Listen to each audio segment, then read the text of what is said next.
What's up, everybody? This is Stephen Robles, the Bearded Teacher, and in this video, I'm going to walk you through some of the options out there for podcast hosting platforms. Maybe you want to start a new podcast or move your podcast to a new platform because you don't like the one you're on. We're going to go over some of the best options out there and some ones to avoid.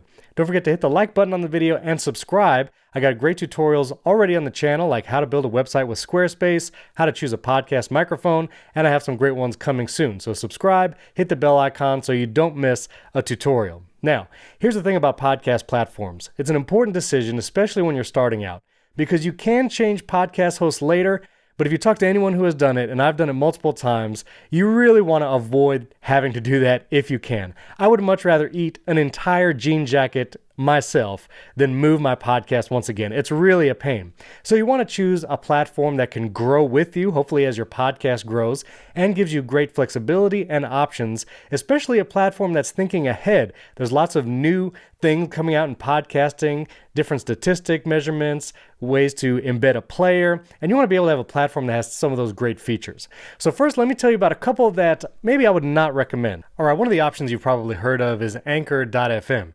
Now, it originally started as the first free option to host a podcast. You can create it right from the app on your phone, and it sounded really good. It was also bought by Spotify and is now owned by Spotify, which wouldn't be a bad thing, but when you do a podcast in Anchor, Spotify makes it difficult to distribute that podcast outside of Spotify. And so I wouldn't recommend it, especially with growth in mind and future-proofing. Now, if you really just cannot spend a dime on anything to start your podcast, it is one of the few free options, and you can do it. You can definitely have your podcast there and distribute it elsewhere. You just might run into some issues, and I've also heard their support is pretty lackluster. So just keep that in mind. But if you can, I would avoid hosting with Anchor.fm. Likewise, some shows have used SoundCloud. I've actually tried SoundCloud to host a podcast in the past, and SoundCloud is really made for independent music artists trying to get their music out there for free, and there are some paid options there, but for podcasting, it's really not made for that. Now, you can do it. You'll probably need the $12 a month plan, which is pretty reasonable, but there are better options for $12 a month. And again, it's really not made for podcasting, and so I wouldn't recommend it. Now, these next four platforms I'm going to go over, I think they're all good options, but I'm going to go from the maybe least should use it as a podcast host to maybe my first choice in podcast hosting.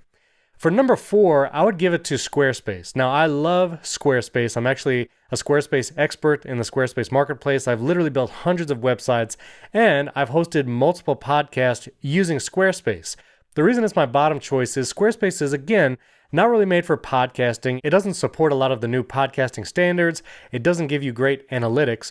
But the benefit is you can host as many podcasts as you want in Squarespace. You can do episode notes with links and all that. You can have multiple shows hosted at the same site, and it's unlimited storage, unlimited bandwidth. Or maybe you need to set up a show for a client that you're also building a website for, but you don't want to have them pay for a podcast host separately. Squarespace is really good for that because it can do podcasting and website. And maybe your business is actually going to be more than just podcasting. Maybe you need an online store, maybe you want a subscription, membership plans, and you want to host a podcast, and you have a website for your portfolio. Squarespace is a good option for that, just not if podcasting is your priority, but it can still do it. It's also cheap-ish. Again, the $16 a month personal plan will allow you to do a podcast, unlimited uploads, no bandwidth limits or anything like that. But it also is kind of janky. You actually have to use a blog page and do audio blocks. So it's a little weird, but it can do it. I actually have an entire video explaining how to set up a podcast with Squarespace. And so you can click that link above and you can learn how to do it there if you're interested. Now, these top 3 options for podcast hosts, you're going to have to start thinking about how much you will be uploading every month. For some of these, it'll be how many megabytes you're uploading. For others, it's how many hours of audio you plan to upload. You'll have to keep that in mind as you choose a host. For my number 3 choice, I'm going to put Libsyn. Libsyn is a long-standing host, has a lot of good features. They start at $5 a month. Monthly storage is 50 megabytes. Now, depending how long you plan your podcast episodes to be or how many you plan to release a month, 5 megabytes might not be very much. So you're probably going to be spending at least $15 a month on Libsyn. Now, they have some interesting options like monetization can be built in. Now, I'm going to make a suggestion here when it comes to monetization. I'm actually going to recommend you keep any kind of paid membership options. Maybe you want to do an ad-free version of your show, or you want to publish bonus episodes. I would recommend keeping that separate from your podcast host. The reason being, if you ever want to move podcast hosts in the future, you would have to move all of those paid subscribers, and that's not something you can automatically do. You can't just have all your automated paid supporters go from Libsyn to Patreon. They have to do that manually. So I would recommend keeping those paid supporters in a separate system like Patreon, like Memberful, Apple Podcasts. I do paid subscriptions for listeners directly there. I would recommend that. So it is a feature for Libsyn, but I don't know if you want to use it as a feature, if that makes sense. There's also some weird add-ons with Libsyn, like if you want to use a custom domain for your podcast link and website, it's actually $2 extra a month, so keep that in mind. And again, you're going to be spending at least $15, if not more. The big feature for Libsyn is they actually offer a custom app to go along with your podcast. And so on their higher tiered plans, you can actually have your own app that people can download on iPhone and Android and listen to your show in that app. Now, it's a cool feature. If you really want that kind of community engagement and you feel like your audience is going to download an app just for your show or your network of shows, it might be a good option. But from my experience, it's really hard to move people from the app they already listen to podcasts in. If they listen in Apple Podcasts or maybe Overcast, they're probably not going to move to a separate app just to listen to your show or your network of shows. So it's a cool feature. Maybe that's important for a client you're working with or setting up a podcast for someone else. But I would think about that before you jump on Libsyn just for the app feature. Overall, again, Libsyn is a great host. You can look at their pricing plan and features. Again, they have a lot of the modern features as the other hosts. And so that's number 3 in my recommendations. Now, the top 2 I'm going to recommend are really neck and neck. It's almost a tie.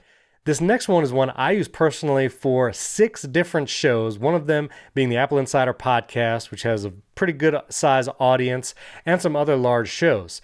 I use Fireside.fm to host those shows. Fireside was started by Dan Benjamin. If you recognize that name, he's from the 5by5.tv podcast network. It's been around for a while. And I like Fireside for multiple reasons. It's easy to use. It provides a lot of modern podcasting features. The person who created it, Dan Benjamin, is a big podcaster himself. He has his own podcast network. It provides decent metrics. One feature that's coming to Fireside are IAB certified analytics. That's if you ever want to work with advertisers or sponsors and they want those specific IAB standard metrics. They don't have it in Fireside built in yet, but you can integrate with something like PodTrack using Fireside, and PodTrack is free. And so you can get those analytics one way or another. It's just not built into the system yet. What Fireside is great for is if you're going to host multiple shows yourself, maybe you want to do a podcast network or you just want to have multiple shows, it's actually cheaper to do multiple shows in Fireside. Fireside plans actually start pretty inexpensively at $9 a month. It does have some limits there, like you can only publish 5 episodes per month and only 10,000 downloads per month. But if you're just getting started, it's actually one of the most inexpensive options and you can get started right now. It does have some other limitations, like you can't invite collaborators to work on the podcast. The website has to be using the Fireside domain. But again, it's a great start. You'll probably jump to the $19 a month plan, which again, the only limit there is 75 downloads per month. And if you're hitting that download number and have to upgrade to the $49 a month plan, you're probably doing pretty good. Your podcast is probably doing pretty good. So it's not a huge problem. There's unlimited storage. There is a limit to 100 megabytes per file, but a lot of podcast hosts have that limit as well. But it has all the integrations with Apple Podcasts. It actually integrates with Headliner, so you can do podcast clips. I really, really do love Fireside. This is actually one of my Fireside podcasts right here, Movies on the Side, which that's actually the hat I'm wearing right now. But here you can see I can go over to my episodes. It's very easy to add an episode. Another feature I love about Fireside is when you get down to the podcast description box, this is the show notes that show up in someone's podcast app. You can use rich text, you can use HTML, or you can use Markdown.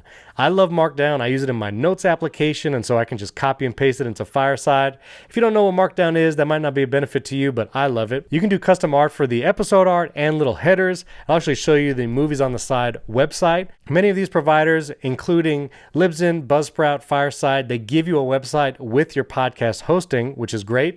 This is the Fireside website for Movies on the Side, and you can see there's custom header images for each episode. There's a search function if you want to search for a specific movie or whatever podcast is. If you want to search for a specific topic, you can do that. I'm going to search for The Core, which is one of my favorite disaster movies. And so Fireside has great options there. It has an embeddable player, not really customizable, which Libsyn and Buzzsprout have more customization options for the embedded player that you put on a website or maybe elsewhere. But again, I do love Fireside. You can use a custom domain, which is included in the $19 plan or the $49. It helps you connect it to Spotify, Apple Podcasts, and all that kind of stuff. You can invite collaborators and all of that. So Fireside is a great option, especially if you're going to do multiple shows. You can add another podcast for just $8 additional a month. So rather than paying $19 for your first podcast, $19 for a second podcast, it's actually discounted, $8 additional a month for each show, and you get all the benefits of that $19 plan. One last word about Fireside. I also find it to be extremely reliable. I've scheduled shows to publish like 2 weeks out plus, and they always publish on time without an issue. I've really never had issues with the feed and podcast players. It's super reliable, and so I stand by Fireside. I think it's a great option. Now, this last option, I said it was neck and neck. I can't say it's number one just yet because I haven't actually hosted a full podcast in it myself. I've done a free trial, and I love their dashboard, their back end. It's probably the best designed podcast management platform, which is a big deal for me. I think it also helps with ease of use, user interface, and all that. But Buzzsprout is a great option to host your podcast. Again, they have multiple plans available. They do actually have a free plan if you want to try it for free. You can upload 2 hours of shows every month. There are ads on the website for your show if you do that, and the episodes disappear after 90 days, and you're only limited to, again, 2 hours each month. But the next step up, the $12 a month, again, is pretty inexpensive, a really good deal for hosting. There you can upload 3 hours per month, and again, you have to start doing the math. Are you going to have an hour show? Are you going to release it weekly? Well, that's 4 hours a month, so you might have to go up to the $18 a month plan, or you can also upload more content for $4 per hour on all of these plans. But all of Buzzsprout's plans, that $12 a month on, includes all the same features. You get great stats, analytics. It's IAB certified. Again, you have unlimited storage. You just have that hourly limit per month. You can invite collaborators. They also help you import your podcast, which Fireside does as well. But Buzzsprout, again, probably the best design for sure, has really great analytics. I do love the player that you can embed in different websites. So really cool. If also you're not super keen on the editing part and you want to do magic mastering, it's one of their features that really helps your finished podcast product sound great. And so if that's something that's meaningful for you because you're just getting started into audio editing, that might be a feature that appeals to you. That's unique to Buzzsprout. They also have some really forward-thinking podcast features like dynamic insertion, pre or post your episodes. Let's say you have a back catalog of 50 episodes and you want to add a pre-roll ad. Maybe Squarespace is sponsoring your show and you want to put that ad on all of the episodes you've ever published. Well, Buzzsprout lets you do that by adding a pre-roll to all your episodes in your entire catalog, which is pretty powerful. They also support podcast transcription. Buzzsprout has great support options like Fireside. I've had great experience with Fireside support as well. With Buzzsprout, you will need to pay for each podcast the full amount. So that $12 a month or $18 a month is going to be that for each podcast you host. There's no discount for a second or third show like with Fireside. With all of these top choices, there is no contract or anything you have to sign or you have to guarantee a year. You can sign up for a month, cancel it the next month if it's not working out for you, and it's easy to move between these different hosts. I say easy. Moving a podcast, especially after you have a developed audience, is not really easy or seamless, but these top 3 services help you do that: Libsyn, Fireside, and Buzzsprout. So like I said, right now I have most of my shows being hosted with Fireside.fm. I've been really happy with them. If I was starting a podcast from scratch today and I had no other shows hosted anywhere else, I think I might consider Buzzsprout first. Try it out. Again, they have the free plan, or you can try the $12 a month. Just do it for a month and see how it goes. I would probably try Buzzsprout first, so that would be my number one choice. But again, Fireside is another excellent option, especially if you're doing multiple shows and you want to kind of have the most economical option there. Hopefully you found that helpful. Let me know if you have questions about any of these hosting providers or other questions about podcasting in general. Leave it in the comment below. I'm very active in the comments. I'd love to answer your questions there as well. You can follow me on Twitter at Stephen Robles. You can ask me questions there about podcasting, Apple stuff, whatever you'd like. You can also listen to the podcast that I host and produced right now, the Apple Insider Podcast, HomeKit Insider, and movies on the side. I'll put links to all those podcasts down in the description. And of course, if you appreciate these tutorials and would like to learn how to build a website, how to do email marketing, how to do a podcast, how to set parental controls on Apple devices, subscribe to the channel, hit the bell icon so you don't miss a video, and of course, hit the like button. That'll really help out the channel as well. Appreciate you watching. We'll catch you next time.